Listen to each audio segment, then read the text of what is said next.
Сәлем баршаңызға. Бүгін наурыз көже дайындаймыз. Ол үшін бізге сүрі жылқының еті, қазы, тары, бидай, арпа және сұйық құрт, тұз және айран керек. Бірінші етімізді суық суға салып пісіріп аламыз. Қайнағаннан кейін көбігін жақсылап тазалап алып отырамыз. Осылайынан сорпамыз мөлдір таза болу керек.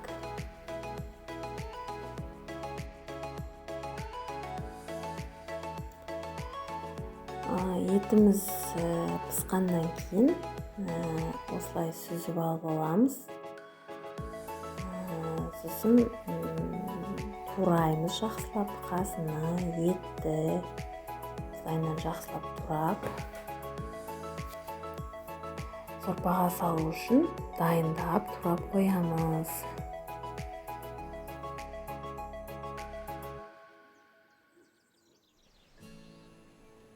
Ал сорпамызды жақсылап отырып мөлдір тұнық болу үшін басқа тұсқа сүзіп алуға болады.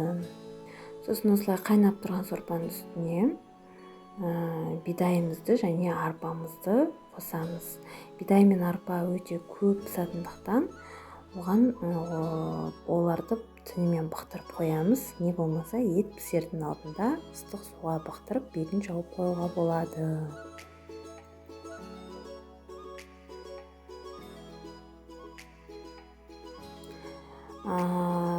Бұларды қарап отырамыз.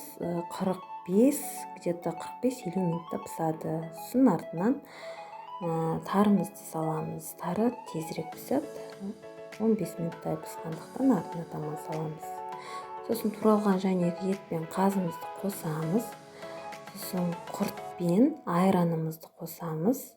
Сосын дәміне қарай тұз қосамыз. Аяғына таман тұзды бірақ қосқандарымыз дұрыс. Өйткені еттің тұзы болғандықтан тұзын дәмін білмей қалуымыз мүмкін. Дайын болған көжені осылай ұсынамыз. Ас болсын.